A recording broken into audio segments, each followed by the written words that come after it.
آج ہم مختصراً 3 ایشو پہ عوام کے ساتھ عوامی مینڈیٹ سے بات کرنا چاہتے ہیں۔ سب سے پہلے ہم یہ بات کرنا چاہ رہے ہیں کہ 1 سال پورا ہونے کو آیا، پاکستان تحریک انصاف کو عوام نے مینڈیٹ دیا تھا۔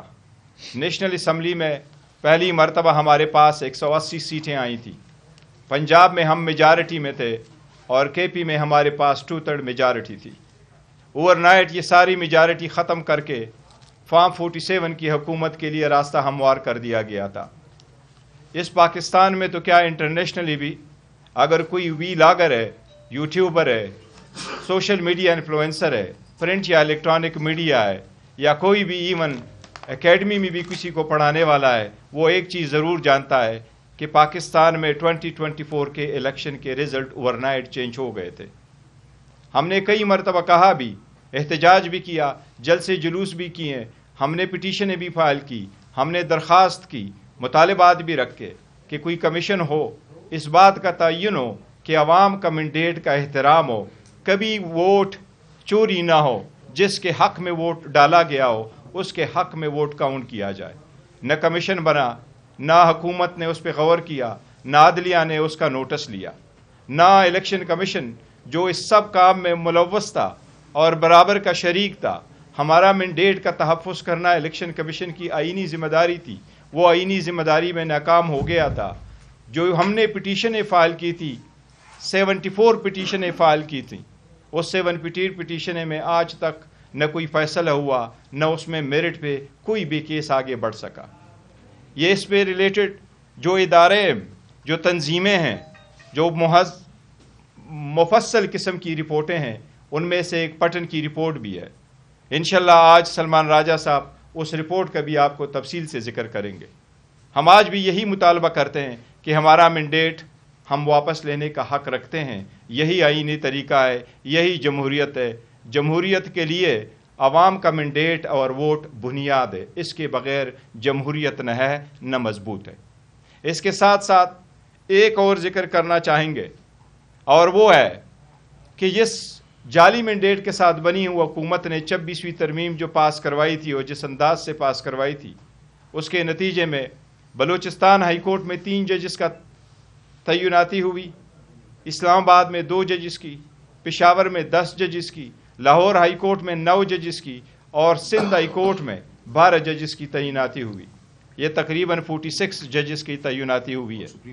اس کے ساتھ ساتھ سپریم کورٹ میں بھی 7 ججز آ گئے، 6 پرماننٹ ججز ہو گئے، 1 ایکٹنگ جج ہو گیا۔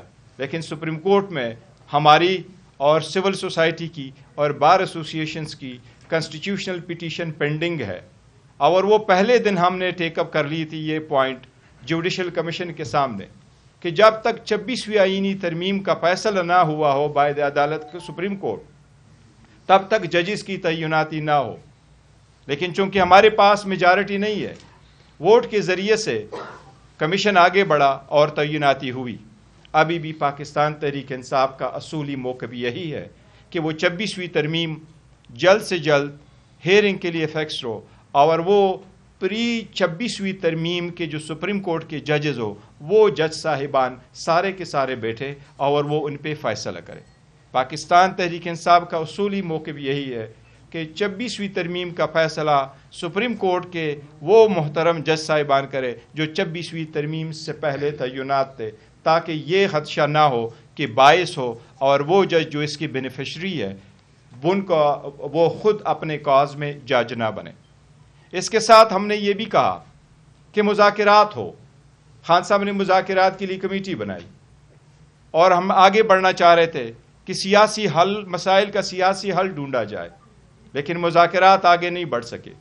حکومت نے یہ سمجھا کہ یہ کوئی سی ایس ایس یا اسکول کے بچوں کا ایگزام ہے کہ پرچہ ہم کھولیں گے تو جس وقت ٹک کلاک ہوگا تو پھر آپ کو وہاں ہی ہم اوپن کر کے آپ کہیں گے کہ آپ کے ڈیمانڈ پہ ہمارا جواب کیا ہے۔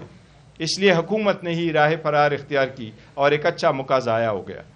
اس کے بعد خان صاحب نے کچھ لیٹر لکھ کے، لیٹر جس کو بھی ایڈریس ہوئے، خان صاحب نے ایک سابق وزیر اعظم کی حیثیت سے اور اس وقت پاکستان تحریک انصاف جو دنیا کی 6ٹھی بڑی پولیٹیکل پارٹی اور پاکستان کی سب سے بڑی پولیٹیکل پارٹی ہے، اس کے سربراہ کی حیثیت سے اس ملک میں پاورفل آدمی کے سامنے اپنے خدشات کا اظہار کیا ہے۔ عوامی جذبات کا اس لیٹر میں عکس ہے۔ خان صاحب نے کہا فوج کی بڑی قربانیاں ہیں، ہم اعتراف کرتے ہیں، لیکن پبلک میں اور فوج میں خلیج نہیں ہونا چاہیے۔